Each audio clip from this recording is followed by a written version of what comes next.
Всем привет! Вы на канале Планета Земля. И сегодня мы поговорим о квокке. О ком, спросите вы? О квокке. Что за странное слово с тремя «к», похожее на словарный запас довольного самца жабки? Жабка или лягушка нам известно. А это что за фрукт с миловидной ухмылочкой? Из крыса кошка выдрова кенгуриной внешностью. Кто не знает, тот узнает. А кто знает, давненько умиляется от этой милоты. Квокка – травоядное животное, относящееся к семейству кенгурохвостых. И несмотря на сходство с кенгуру, квокка внешне больше напоминает, на мой взгляд, нутрию. Но нутрия — это же нутрия, а тут квокка. Так вот, покопавшись, оказывается, что квокка — это сумчатый бобр. Нутрия — это болотный бобр, а бобр — это бобр. Бобры бобрами, а квокка сумчатая. А мы вместе с бобрами млекопитающие. У квок есть сумка, у бобра нет. У нас есть, но в руках. Тупик, поэтому давайте разбираться. Поехали. Итак, квокка. А кто увлекается латынью? Она же Сетоникс брахурус,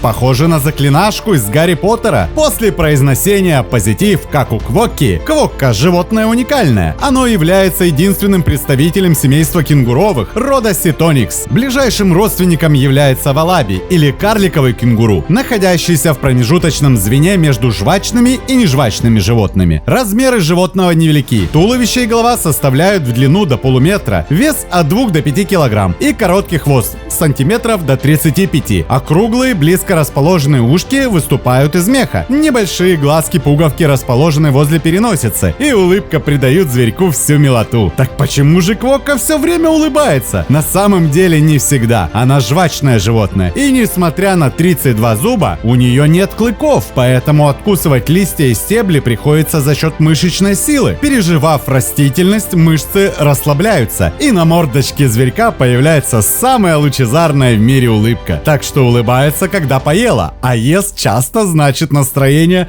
на отлично. Хотя кто после вкусненького обеда не получал удовольствия? Передние лапы короткие и слабые, строение кисти схоже с человеческой, благодаря чему животное захватывает пищу пальцами, а вот задние лапы позволяют квокке ускоряться до сверхсветовых скоростей, а эластичные ахилловы сухожилия работают как пружины. Животное взмывается вверх в несколько раз, перепрыгивая собственный рост, особенно когда опасность. И вот с этим у квокки большие проблемы. Зверек абсолютно беззащитен. Она не имеет ни мощного хвоста, которым могла бы отбиваться, ни острых клыков, ни когтей. Также зверек плохо переносит жару. Днем он ищет тенистые местечки, где можно залечь и подремать. Они не имеют ни резцов, ни клыков, и навредить тому же человеку у них не получится. Хотя укусить они могут, но этот кусь далеко не крокодилий. И в случае опасности зверек просто громко стучит хилыми передними лапками по земле, что со стороны смотрится забавно и мило. Не только для людей, но мне кажется, такая агрессия умиляет и лису,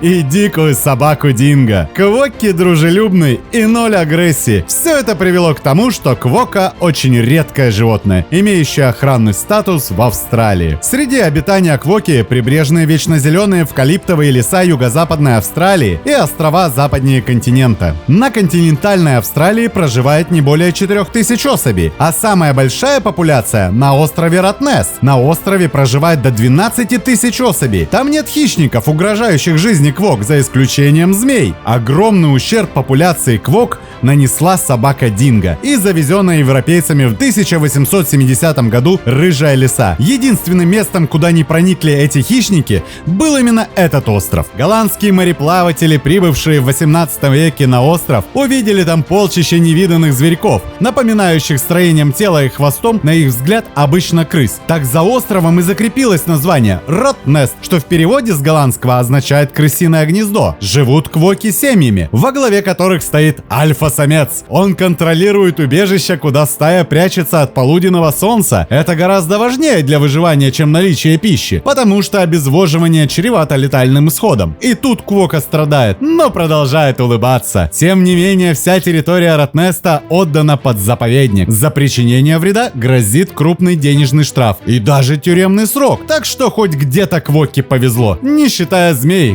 которые плевали на закон змеиным ядом. Но змеи не динго и много не надо. Тем не менее, на сегодняшний день главным врагом Квоки на острове является человек. Но не он лично, а завезенные им в нем инфекции и вирусы. Квоки хоть и живут семьями, но ведут уединенный образ жизни. Самцы и самочки общаются только в период брачного сезона. Остальное время они обитают сами по себе. Контролирует семью все тот же высокоранговый самец, защищающий тенистые убежища от чужого вторжения. Он и является отцом большинства детенышей семейства. Остальные особи мужского пола довольствуются малым. Битв за власть между самцами не бывает. Но как только в силу возраста или состояния здоровья доминантный самец теряет способность контролировать стаю, он уступает место более сильному Квоке. Все происходит спокойно и мирно, без бурного выяснения отношений. И немного о сумках. То, что сумки есть у кенгуру, знают многие. А вот зачем она, не все. Так вот, Квока, как и некоторые эндемики Австралии, относится к классу сумчатых. И при рождении малыш Квоки рождается недоразвитым и дозревает в сумке на брюшке у Квоки мамы, как и у кенгуру. Детеныши рождаются голыми, но затем покрываются густым мехом серо-бурого цвета. Природа позаботилась о сохранении вида таким образом, что на случай смерти или изъятия сумки детеныша спустя месяц происходит выход второго эмбриона. Причем самке не обязателен альфа-самец Квоки. Недоразвитый эмбрион находится в организме матери как запасной вариант. Но несмотря на внешнюю жизнерадостность и помощь природы, Квока не славится продолжительностью жизни, в отличие от той же киви, и может прожить максимум 7 лет. И это в условиях заповедника, где сохранена естественная среда обитания. В зоопарке Квока живет лет 5. В домашних условиях даже самых лучших продолжительность жизни сокращается до 4. Квока настолько очаровательна, что производит впечатление милого и спокойного зверька, которого хочется видеть у себя дома, играть с ним и гладить. Но это прежде всего дикое животное, не приспособленное к жизни с людьми. В неестественной для себя среде животное будет испытывать дискомфорт и часто болеть. Так что людям, как бы не хотелось видеть милого зверька рядышком для получения позитива, стоит задуматься о личных предпочтениях зверька. А его предпочтение — это остров Ротнест и змеи этого острова. Куда же без них? И несмотря на то, что Квока беззащитна от всех опасностей окружающего ее мира, она продолжает улыбаться после вкусного перекуса. Смотрим, слушаем, записываем, подписываемся. Не забываем ставить лайки